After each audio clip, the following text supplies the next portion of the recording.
We're the Vinyl Verdict, and I want to give a little disclaimer because we recorded a review of Head First, and this was actually recorded before we knew that the album was getting remixed and released.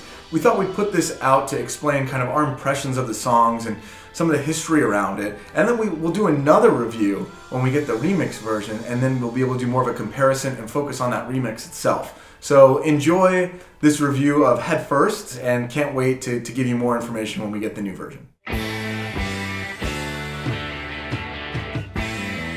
We're the Vinyl Verdict. I'm Jacob. I'm Michael. And today we're in a different location, but we're going to be talking about the same Badfinger band, talking about the next album in the chronology, although depending on how you count it, but it's Head First. Head First is just 33 minutes long, and this is the third of 6 Warner Brothers albums that was contractually obligated by the band, but it wasn't released in 1974 or 75 or 76. It wasn't released until 2000. 25 years later, over 25 years later, when Snapper Music put out this double CD. In terms of the timeline for when the album was recorded, they recorded Wish You Were Here in first half of the year. The last show the band ever played live was October 74. Joey quits the band on November 4th, so pretty much right after the tour, he's out within a week. Bob Jackson was in the band already for that tour, and then he takes a little bit more of a role, I would say, now that it's actually recording a new album, and he actually includes a writing contribution on 3 songs total. And it was recorded during the first 2 weeks of December 1974. Bill Collins calls Tom and Bob and says they need to get another album together in 2 weeks because Polly asked for it.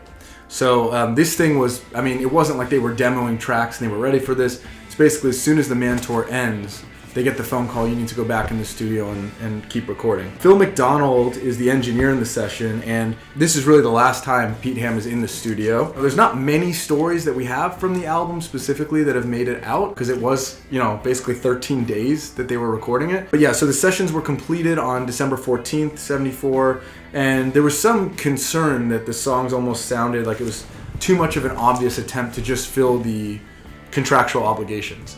On December 10th of 1974, Warner Brothers filed the rescission of the contract and the backlog distribution and all of that. So it's basically in the middle of these sessions that the major lawsuit gets submitted, and then they wrap it up 4 days after. Well, this brings up another point. I can't even imagine being in the pressure cooker that they must have existed under at that time, and the creeping, obviously, sense of hopelessness that was coming in as far as securing a record contract that reflected the unbelievable success they had had recording and touring, particularly in the States.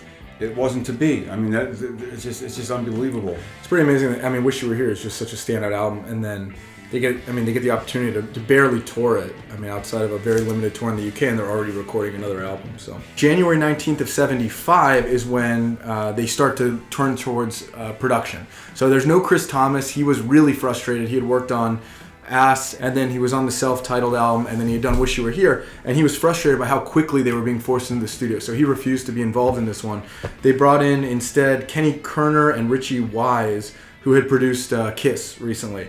And they came into the record plant in LA, and they started mixing this thing in January of the next year.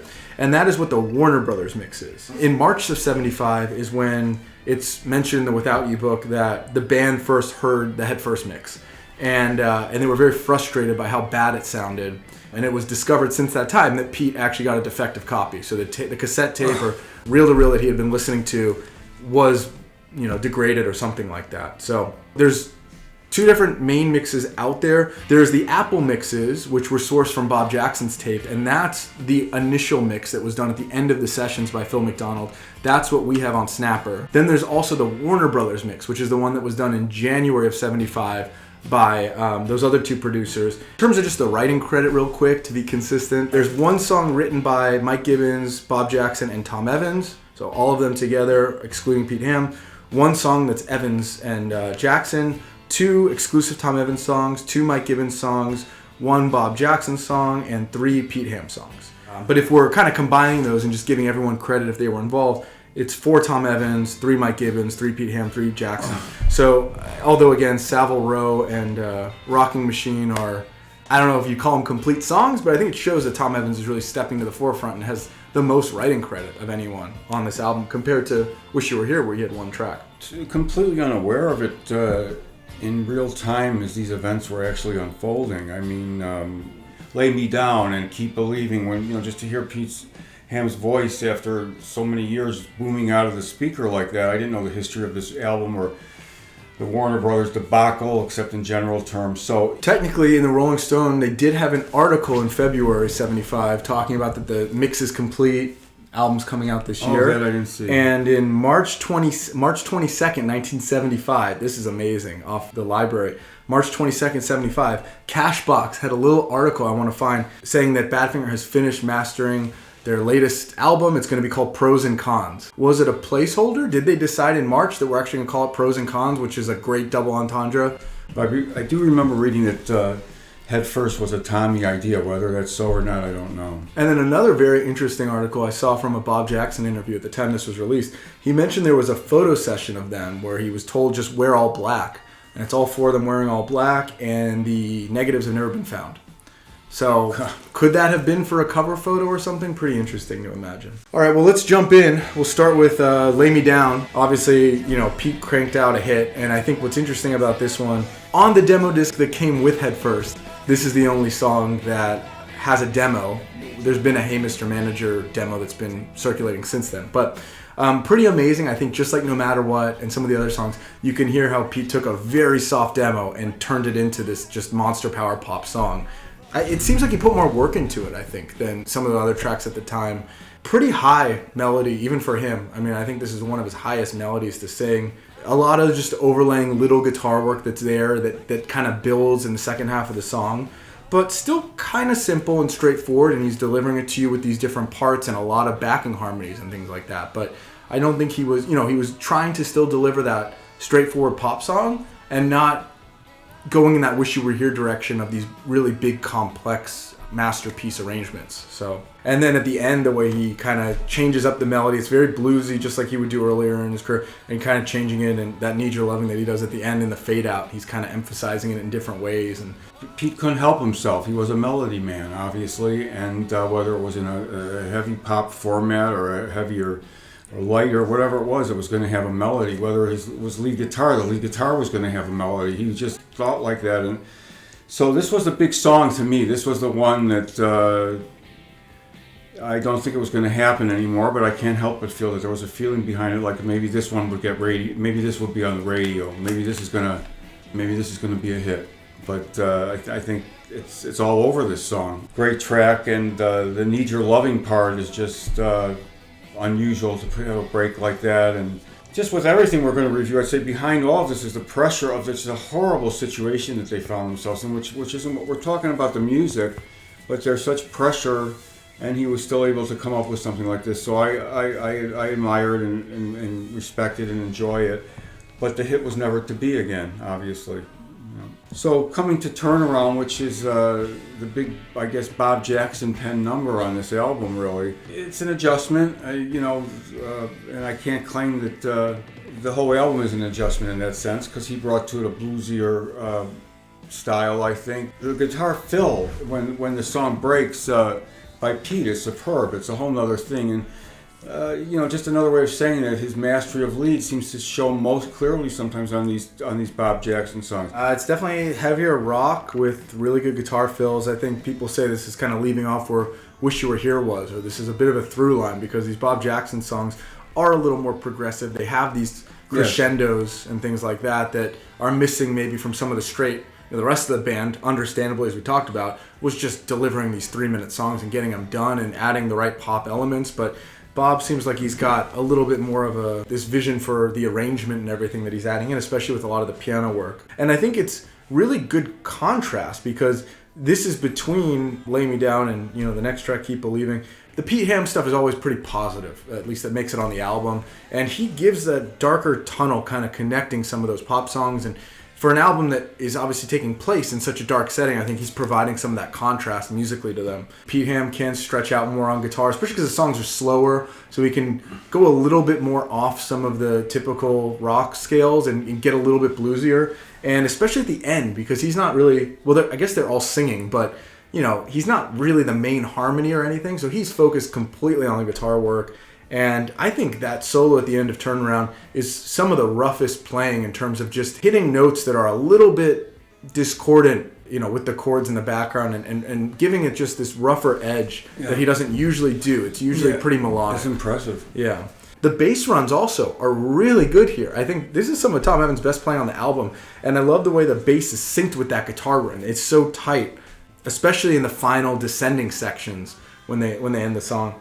It really makes me appreciate Mike's drumming. It's really progressive.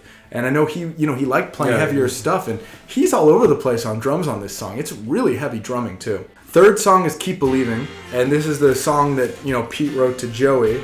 It's a pretty emotional song. He's blaming himself and apologizing for Badfinger and everything, just in the middle of kind of the lowest point of all of it. And I think it captures that longing style of Pete's songwriting that people like so much. It's in Baby Blue and kind of this apologetic longing for someone, but it's obviously about a former bandmate in this context. And some of it is just heart-wrenching. I mean, people quote the I know the pace was rather slow and things like that are so poetic in the way that he articulates them. We were pawn in someone else's game, always very emotional. And I think the most emotional part of all of that is it's, again, such a sentimental message, and he can't even get the message out, right? Joey probably doesn't even hear this song for a couple of years until they reform. And if you need to blame somebody, you can blame it all on me. And it is heart-wrenching, you're right. Yeah, and I think it gives you insight into his state of mind, which you don't get on a lot of other Pete Ham songs necessarily, but here you can really see what's going on psychologically. Great slide guitar. I mean, I think the arrangement's relatively simple. I think the melody of the song is one of the weaknesses. I love the sentiment of it. I think it's powerful, ideal for songwriting. I think the melody follows the chords a little bit too much. But the slide guitar adds a nice amount of kind of melody in itself. So, and the piano is hitting the chords and going up the octave, is so touching. The old Slide Master was still, in a more delicate way and almost a more ethereal way, was still playing beautiful slide. And I thought the song was quite an effort. I mean, I probably would give it a little higher marks than you, but I understand that it's an emotional song, and it showed range in his voice and had pretty melody too. And who knew the band, feel emotional at the lines that are in this song? So I always enjoy the track. There's a few Pete Ham tracks on here, and this is one of them. So I paid a lot of attention to it. The fourth track is Rockin Machine by Mike Gibbons. So we're hearing from another member of the band. The harmonies sound like Mike too. Don't know when you have these other band members, Pete and Tom, why you wouldn't use them for the harmonies. That's a good point. Nice slide guitar. There's some slide guitar quite a bit at the end. But it's this is a track that feels pretty slapped together. It seems like the son of Cowboy. Yeah, it says Mike came up with it on the spot. No finer drummer. I love the guy. You love Badfinger. I would say that this was less than phoned in. It seemed kind of like Mike got off some good songs in the heyday of Badfinger. This would not be one of them, in my opinion. It's a cute little returning to the going in a circle kind of little country-ish thing. I just call it the son of Cowboy. Okay, then the next song is Past Fast, which is an Evans-Jackson collaboration. This is another heavy piano ballad, but Bob's delivering some good piano here. There's a lot of production on this. I think that's probably why it was included on the best of. This one got a lot of attention, and again, people say this is almost the one that if any track could have been on Wish You Were Here, this could have been like that moment. Tom's voice shows him entering something more like the late 70s. Like, you don't normally hear his voice in this style, and it sounds very under-processed compared to Bob's later on it. So Tom's giving a pretty raw intro vocal here. We know in an interview Bob said that Tom did the lyrics and Bob did most of the music. And the content, I think, reflects that, because the content of the song is a little definitely optimistic.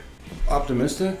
Well, I just remember the haunting Tommy line of, "My eyes have seen the glory of the future that is past."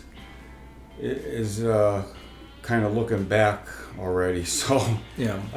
But interesting enough, the first Pete Ham lead is played to the verse, and the second Pete Ham lead is played, I believe, to the Bob Jackson segment of the song, where it has that descending, "Looking out tomorrow with pain inside my," so whatever. It's just like several different leads. So I thought it was a collaboration that worked. This is still Badfinger, so it ends, like you said, with the double guitar solo, which they had kind of been doing now for basically every recorded album with the name Badfinger on the title. It's got at least one double guitar solo.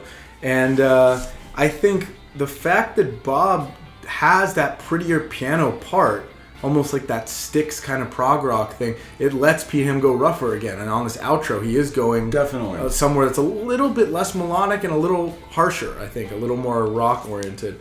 So that is side one of Head First. We flip it over. Again, there's no vinyl, but if we had the acetate, this was intended to open side two. It's Saville Row, the weirdest Pete Ham track of all time, and a progression that his brother John Ham actually created. I think he was messing with this on a synthesizer or something and just put it in there again to kind of fill space and get another track. Well, it's British in some way, but it's also like so synth heavy. Although it was always a break in the album, you know, it was that little weird instrumental 1 minute thing.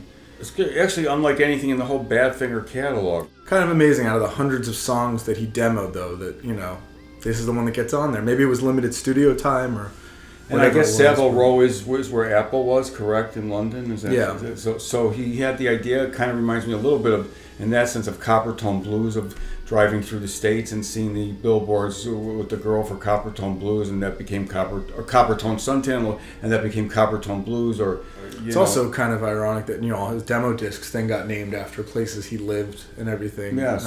Like he almost started that, putting the location in the name. Next track is Moonshine. The idea for this song is said to have come from Mike, with Bob and Tom building on it, so they all got co-writing credit. I don't think this is that catchy to me. I know it's a fan favorite. I don't know, it's just a slower tempo song. It doesn't grab attention from me. It's, again, you know, Pete with some nice slide guitar. It almost has a sing for the song kind of Tommy, just a vocal of, you know, 1 and 1 and 1 and 3, that's the way it's gonna be. I love his voice. I love listening to it. I love the lead guitar on this song, although, you know, I mean, I think he stretches out the most, as we said, on the Bob Jackson songs, but I love this. There were elements of Badfinger that I had loved so much. I guess I never found this album and it's understandable with what they were going through anyway, but the synthesis of that Badfinger greatness all in one package that the classic lineup gave me all the time. But the standout moments, which are, yes, we really have two at the end, it's kind of amazing. Yeah, the big Tom Evans songs are all, you know, originally sequenced to be at the very back of the album, which is why probably Mattavina pulled those up. Rock and Roll Contract, we've heard some different versions of that, and this one was not the first one I heard, because I heard Say No More, you know, and I heard Tommy and Joey playing that, but this is the first one. It's a whole different thing. I mean, Pete Ham's guitar lines are answering everything, and it's a little slowed down. And Tommy stepped up and made some real efforts on this album. And there's nothing you can say. Rock and Roll Contract is the first writing of a situation that was going to be written about, for instance, by Joey many times in his solo career. And it was Tommy was in real time responding to this situation they were in, and it's just beyond poignant. The lyrics are past touching, and I just love that Pete Ham guitar is always in it, and you can certainly hear the emotion in Tom's voice all the way through. This one doesn't pull any punches. Love the way it opens. It's got this ominous like thunder drumming that Mike does that I think was replicated also on the Say No More re-recording. Online they say that it was mic'd really close, maybe even with a double kick. Because the bass pedal also is just so direct and loud. And the vocals, you know, we talked about with Say No More, this is crazy no matter how many times you hear it. Tom's vocals on this track are just out of this world, the screams and everything. And I like, even on this earlier version, they have the idea of the manager talking, right? It's a little bit more subtle, I think, than it is on Say No More, but that's an interesting sound effect. I mean, given how quickly this was recorded in just 13 days, to have that idea and put it on the album. That germ of an idea is still here on this first version. This is an example where I think Pete's playing, although it's really good, almost too beautiful for the song. He's sticking and playing really melodic lines, doing some arpeggios in the middle that are great, and those were used on the Say No More version. But I think at the ending he's having a hard time. It almost feels like he's trying to go back and forth like him and Joey would have done in the past, but he's going between these really melodic lines and then these really kind of rough rock lines, but none of them captured the harshness that I think is needed here. If he used something like Turn Around, like some of the playing on there, and put it at the end of the song, I would have loved it, but it was done under different conditions. And then as a technicality, because this was recorded for Say No More, in a way, this is the last song that the core members of Badfinger technically all played on, because Joey was involved in the re-recording of it later on. So all four of them did play this song at some point. Yeah. And it's a pretty strong message for all of that to have taken place on. And yeah, the last thing I'll say about it, just structurally, I mean, I'm critiquing some of the Pete Ham songs here because as strong as they are, they're sometimes a little bit streamlined in terms of like verse, chorus, solo, verse, chorus, or whatever. You know, this song, I love the way they assembled these unique parts and they put them together and they have that middle eight. And I just think they did a great job with, or maybe Tom, because he originally wrote, the way that he assembled these unique parts into a pretty cohesive song that's climactic and just gets bigger and bigger and then delivers that message. So it's a tour de force. It's a great one. And it leads us into Back Again, which is the second song that the drummer of Badfinger wrote on this album without any drums on it. It's all acoustic again. It has to make you wonder. I mean, he was picking up the guitar, but I guess he didn't really write with drums in mind. And it's got that like Saville Row sounding synth on it. It's got a harmonica. It might be the most experimental thing on the album for that reason. I can tell if they had more time, they might have integrated synth a little bit more, but instead they just use it on these almost link type songs in the middle of the bigger tracks. The Mike vocal is interesting on this. A little raunchy as he can tend to be, yet he kind of pulled it off. It almost reminded me a little bit about the vocalization of My Heart Goes Out, where you could almost hear the abrasiveness or something in his voice, and he's able to convey a distance and a loneliness through that vocal that he does. So then we get towards the end here. Tom's not done talking about the music business. That would be enough in most cases, but the final track on the final album is actually Hey Mr. Manager. Wow. It was resequenced to be the second track, so you get that Pete Tom intro, but this is the way that they had it laid out.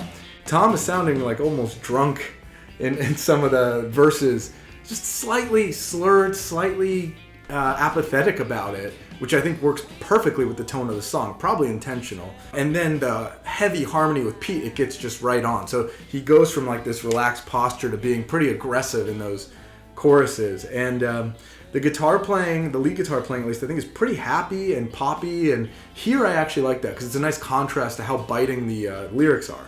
So it shows that they can, you almost don't recognize, you could hear this on the radio and think it's a nice pop song, and then you actually give it a deeper listen and you realize, you know, it's hidden beneath these pleasantries. So I think it works in that sense. And he'd already been sincere on Rock and Roll Contract. Like, there's no misinterpretation of what he means there. So I like that with this song, it's the illusion of friendliness, but when you listen to what he's saying, it's just as dark as Rock and Roll Contract. Pete has a very unique style of playing here, and I think on some of the other, Turnaround has it a little bit. He's almost like ghost picking some of those notes. It gets this funk type of sound. I don't know how he was doing that, if it's like the treble setting on the guitar or what, but very unique sound to some of those, to at least the tone of the guitar. And there's synth all over this song too. I didn't really add it in there, but I think Bob's playing that. It's pretty well integrated on this song, whereas, you know, they went a little bit over the edge maybe with some of those Link songs. It's a unique song. It's completely original. I wouldn't call it country. I don't know what I would call it, but it's a scathing shot fired directly at what he saw, how he saw the situation. Actually, probably one of the highlights of the album in the sense that Tom stepped up here and, you know, wrote a powerful song. Given what this album's trying to say, this, if anything, this almost feels like it should have been the title and the lead track or the single off it. Lay Me Down has more commercial appeal, but it feels a little more phoned in. It feels a little more like you're, you know, I don't know that that's anything based on personal experience, or it's a bit more generic and universal. This is the perfect song for Badfinger to write in December 1974. So I think that's why it's, you know, included on so many compilations, documentaries, etc. Bit of the hindsight of history. It seems like such a watershed time because Pete was still, if not directly searching for it, he had it in him anyway, and he was naturally writing these big pop possibility songs, kind of. And I don't know if they were ever going to find a place on the radio again, any of these things. And it just seemed like, what a feeling that must have been, to have one foot in a world where, you know, you had the magic. You had magic at your fingertips, and then trying the same efforts and fighting harder and harder and harder, and seeing less, to say the least, of that success kind of evaporate.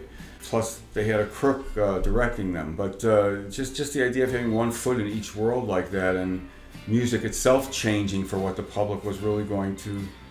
Badfinger was so great in this era, and I know that from personal experience, having seen them, and then not sure if none of the tragedy had happened, and how they would have. I have no doubt they would have written tremendous music always, but I guess my point is how the music scene was changing. and I'm not sure where Head First would have landed. One piece, obviously, that's apparent with this album is Joey's missing, and I think some of his edge and the rock edge is missing. Thank you. Yeah. And that's part of it, right? And this Yes. part, mid to late 70s, is not hard rock. Even when Airwaves, it's a little more ballad-driven, piano-driven, Yes. and so I think it works. But that edge that Joey brought makes it feel a little bit less like Badfinger. What works so well with Hey Mr. Manager, unlike King of the Low, which again, it was very esoteric, and Tommy and Pete can both write very esoteric stuff. We've talked about that on the show. Hey Mr. Manager is like, it's encapsulating the story of the band in such a direct way in 3.5 minutes or whatever it is, that it's just such a core part of their story and their history that it's amazing they were able to get a song like that onto this album. It's so true, and he was actually kind of the first out of the gate with that when you think about it, because I've always admired Joey for the songs like Too Late to Cry and What Happened, and these songs that he came out with, and he really did, the dreamer, he became the chronicler of what had happened and telling the story of Badfinger. And yet Tommy probably was Hey Mr. Manager as it was happening, was out of the gate with this song. Yeah. And I do wonder what like Pete thought of that, because he seemed to care about the commercial value of a lot of the album, and I don't know how he would have felt about both of Tom's major contributions being something that's not that accessible to the public, right? But at this point in their career, I don't know that anyone was thinking about that analytically. They weren't love songs anymore. Let us know, what do you think of this album? Will we get a remix, a vinyl, something? Thanks for watching. We're The Vinyl Verdict.